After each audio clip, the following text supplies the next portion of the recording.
तो फ्रेंड्स, मैं आप सभी का पीएन सर यूट्यूब चैनल में स्वागत करता हूं।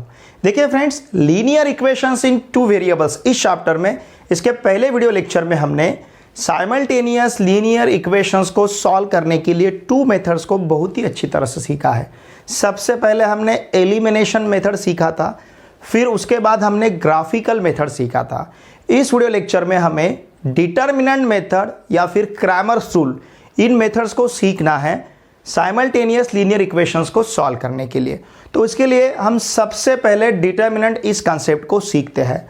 लुक हियर, यहाँ पे सपोज मैं इस प्रकार का एक अरेंजमेंट लेता हूँ ए बी सी डी, इसे कहते हैं हम डिटर्मिनेंट। मैंने क्या किया, देखिए मैंने यहाँ पे दो हॉरिजॉन्टल किस प्रकार के, ये जो है ये जो अरेंजमेंट आपको दिख रहे हैं इन्हें कहेंगे हम हॉरिजॉन्टल। ओके, हॉरिजॉन्टल को मराठी में या फिर आप हिंदी में इसे समतल कह सकते हो और मराठी में हम इसे कहेंगे आड़वी। ठीक है, हमने हॉरिजॉन्टल अरेंजमेंट लिए हैं दो। उसी प्रकार से यहाँ पे दो वर्टिकल अरेंजमेंट है, ये वर्टिकल है, ठीक है ना, इसे कहते हैं हम वर्टिकल। ओके, इस वर्टिकल को हम हिंदी में कहेंगे खड़ा और मराठी में कह सकते हैं हम उभा या फिर उभी। ठीक है, तो यहाँ पे हमने दो अरेंजमेंट लिए हैं, एक ये दो वर्टिकल है और दो हॉरिजॉन्टल है। इस प्रकार के दो अरेंजमेंट्स हमने यहाँ पे कंसिडर किए हैं।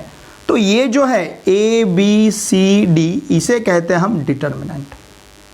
अब यहाँ पे हॉरिजॉन्टल जो है इसे कहेंगे हम रो, और ये जो वर्टिकल है इसे कहेंगे हम कॉलम। वर्टिकल अरेंजमेंट को हम कहेंगे कॉलम और हॉरिजॉन्टल अरेंजमेंट को कहेंगे हम रो। तो यहाँ पे देखिए ए बी, ये रो है, ए बी और C D, these are the rows, ये रोज है। ओके, और फिर ए सी और बी डी, ये यहाँ के कॉलम्स हैं। ठीक है ना, ये कॉलम्स है और ये रोज है। ए बी सी डी रो है और ए सी बी डी ये कॉलम्स है। ठीक है, अब ये जो वर्टिकल, ये जो अरेंजमेंट है, इन अरेंजमेंट को हमने दो वर्टिकल बार में, ये जो आपको दिख रहे हैं इन्हें हम कहते हैं वर्टिकल बार, उभय रेखा। ठीक है ना, वर्टिकल बार हमने यहाँ पे कंसीडर किए, दो वर्टिकल बार। ये जो आपको आजू बाजू में दिख रहे हैं इसे कहेंगे हम वर्टिकल बार। तो हमने क्या किया, हमने चार नंबर को, अब इसमें जो ए बी सी डी है, A comma B comma C comma D, ये सब ए बी सी डी जो है दीज आर कॉल्ड एलिमेंट्स। इन ए बी सी डी को हम एलिमेंट्स कहेंगे। अब देखिए मैंने आपको पहले ही बताया, ये जो हॉरिजॉन्टल है इसे हम रो कहते हैं। तो हमारे पास यहाँ पे टू रोज है, इसे हम फर्स्ट रो कहेंगे और इसे हम सेकंड रो कहेंगे, और इसे रिप्रेजेंट करने के लिए R1 R2 ऐसा हम लिखेंगे। मतलब फर्स्ट रो क्या है ए बी और सेकंड रो क्या है सी डी। तो उसी प्रकार से ये जो वर्टिकल है इसे फर्स्ट कॉलम कहेंगे और इसे हम सेकंड कॉलम कहेंगे। ए सी को कहेंगे हम फर्स्ट कॉलम और बी डी को कहेंगे हम सेकंड कॉलम। ये फर्स्ट कॉलम है और ये सेकंड कॉलम है। तो इस प्रकार से देखिए हमने ये पूरे नंबर्स यहाँ पे कंसिडर किए हैं। इस अरेंजमेंट को कहा जाता है डिटर्मिनेंट। इस डिटर्मिनेंट का हम वैल्यू भी फाइंड कर सकते हैं। लुक हियर हमारे सामने, और डिटर्मिनेंट जो है, डिटर्मिनेंट्स यहाँ पे मैं इंपॉर्टेंट पॉइंट आपको लिख के देता हूँ। Determinants are denoted by, determinants generally denote करने के लिए हम कैपिटल लेटर्स यूज़ करते हैं, capital letters. Okay, determinants are represented by capital letters, जैसे capital A, capital B, capital C, etcetera. ETC ये जो है इसे क्या कहते हैं हम, एक्सेट्रा, जिसे मराठी में हम कहते हैं इत्यादि। इत्यादि आप शब्द यूज करते हो ना, तो इसको इंग्लिश में लिखेंगे हम ETC और इसे हम क्या रीड करेंगे, एक्सेट्रा। ओके, तो determinants are denoted by capital letters A B C D. और देखिए इन डिटर्मिनेंट का वैल्यू भी हम फाइंड कर सकते हैं। सपोज हमारे पास determinant a B C D है, तो इसका वैल्यू फाइंड करते समय सिंपली इन दोनों का आपको प्रोडक्ट लेना है, ए इंटू डी, इन दोनों का प्रोडक्ट। ओके, तो इन दोनों के प्रोडक्ट से इन दोनों का प्रोडक्ट माइनस करना है, a into d minus b into c, चाहे तो हम इसे a d minus b c ऐसा भी लिख सकते हैं। तो डिटर्मिनेंट का वैल्यू फाइंड करना मतलब इन एलिमेंट का प्रोडक्ट माइनस इन एलिमेंट का प्रोडक्ट लेना। अब आपको समझ में आया होगा कि डिटर्मिनेंट में जितने हॉरिजेंटल अरेंजमेंट रहते हैं, मतलब जितने रोज रहते हैं उतने ही कॉलम्स रहने चाहिए। यहाँ पे 2 रोज है तो 2 कॉलम्स है। ध्यान दीजिए, रोज और कॉलम की संख्या यहाँ पे सेम रहेगी, कम ज़्यादा नहीं रहेंगे जितने रो। तो हमने इस साल सिर्फ इसी प्रकार का डिटर्मिनेंट कंसिडर करना है। डिटर्मिनेंट में 3 रोज एंड 3 कॉलम्स भी रह सकते हैं, वो हमें अगले साल नेक्स्ट ईयर क्लास 11th में सीखना है। इस साल सिर्फ हमें ऐसे ही डिटर्मिनेंट कंसिडर करने हैं जहाँ पे 2 रोज रहेंगे और 2 कॉलम्स रहेंगे। तो ये जो डिटर्मिनेंट है, दिस डिटर्मिनेंट, या फिर इसे हम डिग्री कहेंगे, डिग्री और ऑर्डर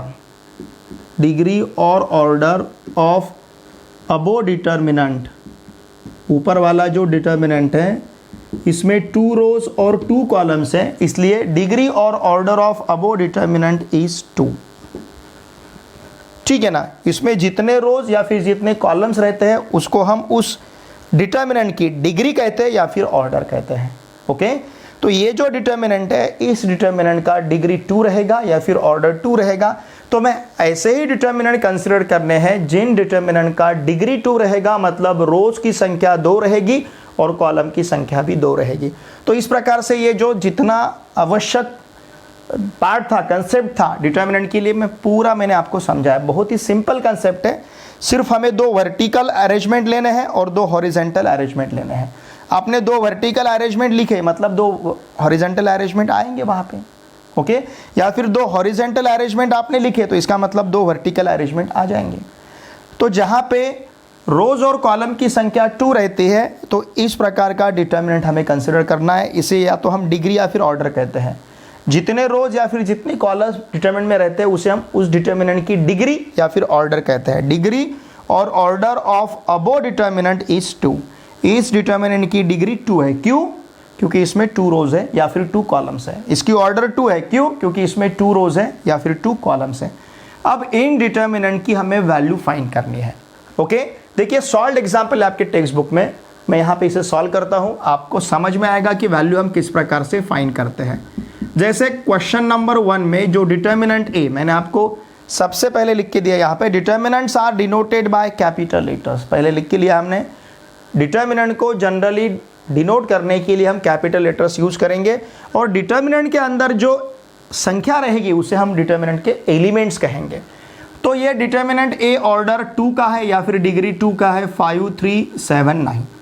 अब इसका वैल्यू फाइंड करना है, मतलब क्या, 5 और 9 का प्रोडक्ट लेना है माइनस 7 और 3 का प्रोडक्ट लेना है। ओके, बहुत ही सिंपल है। हमें क्या करना है, 5 इंटू 9 माइनस 7 इंटू 3, इन दोनों के प्रोडक्ट से इन दोनों का प्रोडक्ट माइनस करना है।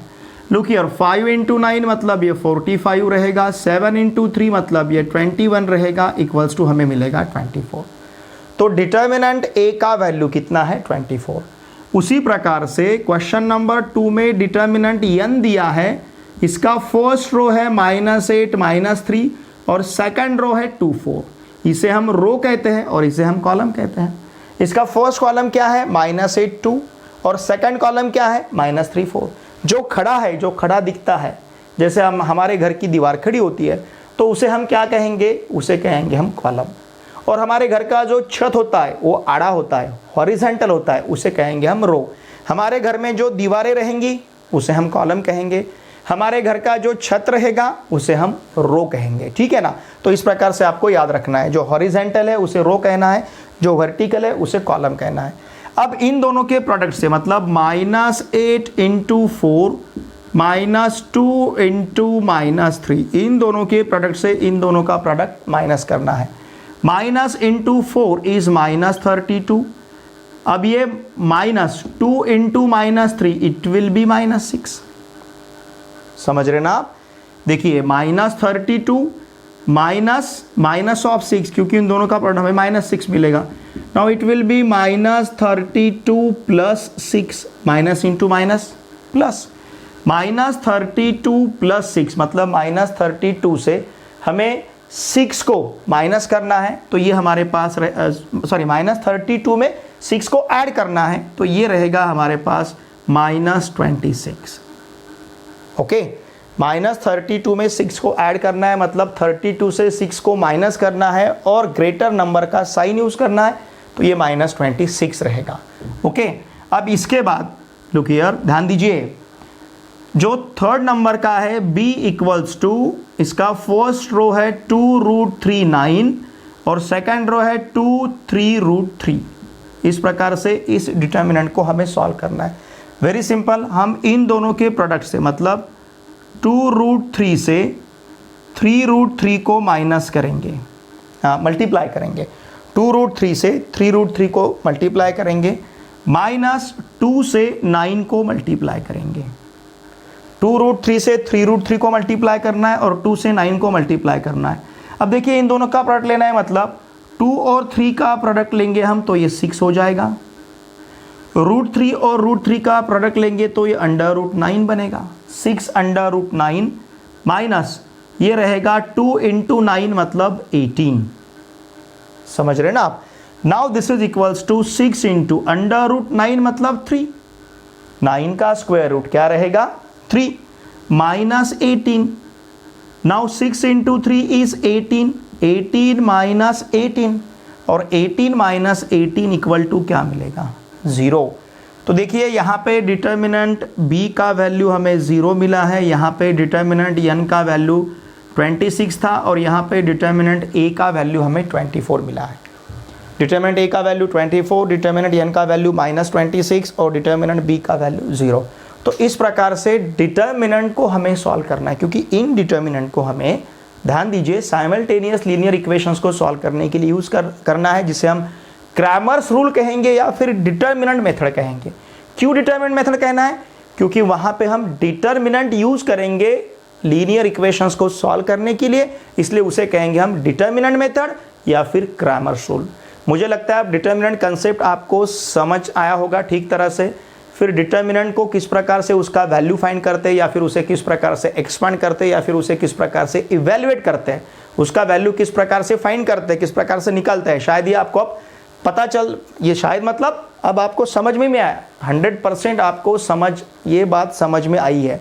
ओके, मैं इसके लिए कॉन्फिडेंट हूँ। क्या करना है? सिर्फ इन दोनों के प्रोडक्ट से इन दोनों के प्रोडक्ट को माइनस करना है, इन दोनों के प्रोडक्ट से इन दोनों के प्रोडक्ट को माइनस करना है, इन दोनों के गुणाकार से इन दोनों का गुणाकार माइनस करना है। Very simple. और हमें ऐसे ही डिटर्मिनेंट यूज़ करने हैं जिस डिटर्मिनेंट की ऑर्डर 2 रहेगी या फिर डिग्री 2 रहेगी। मैंने आपको लिख के दिया, डिग्री और order of above determinant is 2। क्यों? क्योंकि इसमें 2 रोज है और 2 कॉलम्स है। ये जो हॉरिजेंटल अरेंजमेंट है इसे हम रो कहेंगे और ये जो वर्टिकल अरेंजमेंट है इसे हम कॉलम कहेंगे। इसका स्क्रीनशॉट लीजिए। डिटर्मिनेंट मेथड या फिर क्रैमर्स रूल यूज करके साइमल्टेनियस लीनियर इक्वेशंस को सॉल्व करने हैं। मतलब अब हम थर्ड मेथड सीखने जा रहे हैं। इसके पहले हमने 2 मेथड सीखे थे, एलिमिनेशन मेथड, ग्राफिकल मेथड। अब हमें तीसरा मेथड सीखना है जिसे हम क्रैमर्स रूल कहेंगे या फिर डिटर्मिनेंट मेथड कहेंगे। क्यों डिटर्मिनेंट मेथड कहेंगे? क्योंकि यहाँ पे हम डिटर्मिनेंट यूज करते हैं।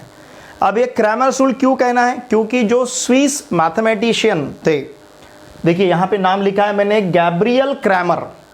ये जो स्विस मैथमेटिशियन है गैब्रियल क्रैमर, इन्होंने इस थ्योरी को प्रपोज किया है। डिटर्मिनेंट मेथड उन्होंने सबसे पहले यूज किया है। डिटर्मिनेंट का कंसेप्ट उन्होंने हमें बताया है। डिटर्मिनेंट यहाँ पे हम किस प्रकार से यूज करते हैं ये उन्होंने प्रपोज किया है, सजेस्ट किया है, हमें बताया है। ठीक है, तो इसके लिए इसका नाम क्रैमर्स, शायद उनका सरनेम होगा, जैसे हमारे यहाँ पे रहता है प्रवीण देशमुख, तो यहाँ पे देशमुख सरनेम होता है, तो उस प्रकार से गैब्रियल क्रैमर, तो यहाँ पे ये क्रैमर उनका नाम इस मेथड को दिया गया है जिसे हम डिटर्मिनेंट मेथड कहते हैं या फिर क्या कहेंगे हम, क्रैमर्स रूल। क्रैमर ने, गैब्रियल क्रैमर जो स्विस मैथमेटिशियन थे, उन्होंने इस थ्योरी को प्रपोज किया है। अब देखिए ये डिटर्मिनेंट मेथड किस प्रकार से यूज करना है। एक्चुअली सॉल्व एग्जांपल है आपके टेक्स्ट बुक में, मैंने उसी एग्जांपल को यहाँ पे कंसीडर किया है। ओके, अब किस प्रकार से यूज करना है इस मेथड को ये मैं आपको यहाँ पे बताता हूँ, और इसी प्रकार से हमें क्रैमर्स रूल यूज करके प्रैक्टिस सेट 1.3 के प्रॉब्लम सॉल्व करने हैं। सबसे पहले हम इक्वेशन को लिख लेते हैं, 5x + 3y = -11। देखिए आपको एक सावधानी बरतनी है कि जब भी क्रैमर्स रूल यूज़ करना है तो हमारे इक्वेशंस इसी फॉर्म में लिखे हुए चाहिए। इसी फॉर्म में इन द सेंस कि जिसके लेफ्ट हैंड साइड में वेरिएबल्स के टर्म और राइट हैंड साइड में कांस्टेंट टर्म। कभी भी इक्वेशन में राइट हैंड मतलब constant term left hand side में अगर हमें दिखता है तो उस कांस्टेंट टर्म को हम राइट हैंड साइड में ट्रांसफर करेंगे। तो देखिए इन दोनों भी इक्वेशंस में लेफ्ट हैंड साइड में वेरिएबल्स के टर्म्स है और राइट हैंड साइड में कांस्टेंट टर्म्स है। तो यहाँ पे यूज करेंगे अब हम क्रैमर्स रूल, मतलब डिटर्मिनेंट मेथड, मतलब यूज करने हैं डिटर्मिनेंट। तो यहाँ देखिए हम ध्यान दीजिए, हम 3 डिटर्मिनेंट कंसिडर करेंगे, डी, फिर डी सफिक्स एक्स और फिर डी सफिक्स वाई। हमने क्या क्या लिया है, डिटर्मिनेंट डी, फिर डी के साथ में एक्स लिया उसके पैर के पास, इसलिए D suffix x d x, और फिर डी सफिक्स वाई। डी के ऐसा होता नहीं, ए का पैर उसके पास एक्स, ए एक्स, इस प्रकार से लिखा है हमने। सपोज हमने डी के पैर के पास एक्स लिखा है, यहाँ पे डी के पैर के पास वाई लिखा है, इसे हम डी एक्स रीड करेंगे, इसे डी वाई और ये डी। अब ये 3 डिटर्मिनेंट हमें कंसिडर करने हैं, इसीलिए इसे डिटर्मिनेंट मेथड कहा जाता है। ध्यान दीजिए ये 3 डिटर्मिनेंट हमें किस प्रकार से लेने हैं, वेरी सिंपल, ये 3 डिटर्मिनेंट लेने हैं और 3 डिटर्मिनेंट को हमें सॉल्व करना है। डिटर्मिनेंट डी में x और y के जो कोएफिशिएंट्स है ये फर्स्ट रो में लिखने हैं 5, 3। पहले इक्वेशन में जो x और y के कोएफिशिएंट्स हैं उनको हमने यहाँ पे लिखा। कोएफिशिएंट्स मतलब उसके साथ जो आते हैं, जिसे मराठी में हम सहगुणक कहते हैं। x का सहगुणक 5 है, y का सहगुणक 3 है, x का कोएफिशिएंट 5 है, y का कोएफिशिएंट 3 है, तो 5, 3 हमने लिखा है। और यहाँ पे लिखेंगे हम 2, 4। ठीक है, ये डिटर्मिनेंट डी। अब ये dx क्या होगा, मतलब डिटर्मिनेंट डी में x और y के कोएफिशिएंट्स हमने लिखे हैं। अब dx क्या रहेगा, लुक हियर, ये 5, 2 क्या है, ये 5, 2 x के कोएफिशिएंट्स है, बराबर ना। डिटर्मिनेंट डी में ये जो फर्स्ट कॉलम आपको दिख रहा है जिसमें मैंने 5, 2 लिखे, ये 5, 2 क्या है, these are the coefficients of x। जब हम dx लेंगे, ध्यान दीजिए, जब हमें dx लेना है तो ये जो कोएफिशिएंट्स है 5, 2, इनको रिप्लेस करना है कांस्टेंट टर्म से, ये -11 -10। देखिए हमें डिटर्मिनेंट डी में देखना है, dx लेते समय हमारा ध्यान डिटर्मिनेंट डी की तरफ रहेगा। तो डिटर्मिनेंट डी में जो x के कोएफिशिएंट्स है उनकी जगह लिखने हैं हमें कांस्टेंट टर्म्स, -11 -10 को हमने लिखा है। और फिर ये y का column as it is, y के कोएफिशिएंट के कॉलम को हाथ नहीं लगाना है। अब आपको समझ में आ रहा होगा dy किस प्रकार से लेना है, डिटर्मिनेंट डी से ही लिखना है। और किस प्रकार से, ये पहला कॉलम x का कॉलम हम एज इट इज रखेंगे, लेकिन y के कोएफिशिएंट का जो कॉलम है 3, 4, इसे रिप्लेस करेंगे हम कांस्टेंट टर्म से, मतलब उसको निकाल के इसको रख देंगे। जैसे इसमें हमने इसको निकाल के इनको रखा था, उसी प्रकार से इसमें इसे निकाल के इसे रखना है। हमने 5, 2 को एज इट इज रखा है, लेकिन इसे निकाल दिया 3, 4 को, और इसकी जगह लिखा हमने -11 -10। इसकी जगह 3, 4 की जगह हमने -11 -10, मतलब कांस्टेंट टर्म को। इन शॉर्ट हमने क्या किया, डिटर्मिनेंट डी में जो x का कोएफिशिएंट था उसे कांस्टेंट टर्म से रिप्लेस किया, उनको निकाला, इनको रखा।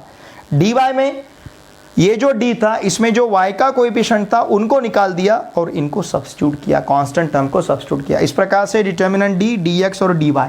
अब इन्हें सॉल्व करना है, वेरी सिंपल। हमें क्या करना है, 5 × 4 -2 × 3, इन दोनों के प्रोडक्ट से इन दोनों का प्रोडक्ट ले माइनस करना है। यहाँ पे -11 × 4 -10 × 3, इन दोनों के प्रोडक्ट से इन दोनों का प्रोडक्ट माइनस करना है। यहाँ पे 5 × -10 -2 × -11, इन दोनों के प्रोडक्ट से इन दोनों का प्रोडक्ट माइनस करना है। Now look here, 5 × 4 it will be 20 -6, 5 × 4 20, 2 × 3 6, 20 -6। यहाँ पे क्या मिलेगा हमें, यहाँ लिखता हूँ मैं, ठीक है, -11 × 4 -44, -10 × 3 -30, मतलब ये मिलेगा -44 + 30, और -44 + 30 इट विल बी कितना रहेगा, ये रहेगा -14। ओके, जो बड़ा नंबर है उसका हमें साइन यूज करना है, तो यहाँ पे माइनस, ये 20 -6 इट विल बी 14। ठीक है, अब इसी प्रकार से इसका वैल्यू फाइंड करना है। 5 × -10 -50, okay, -2 × -11 -22, -50 plus 22 equals to it will be -28। तो इस प्रकार से determinant D, determinant D x और डिटर्मिनेंट डी वाई, इन सभी के वैल्यूज हमने यहाँ पे फाइंड किए हैं।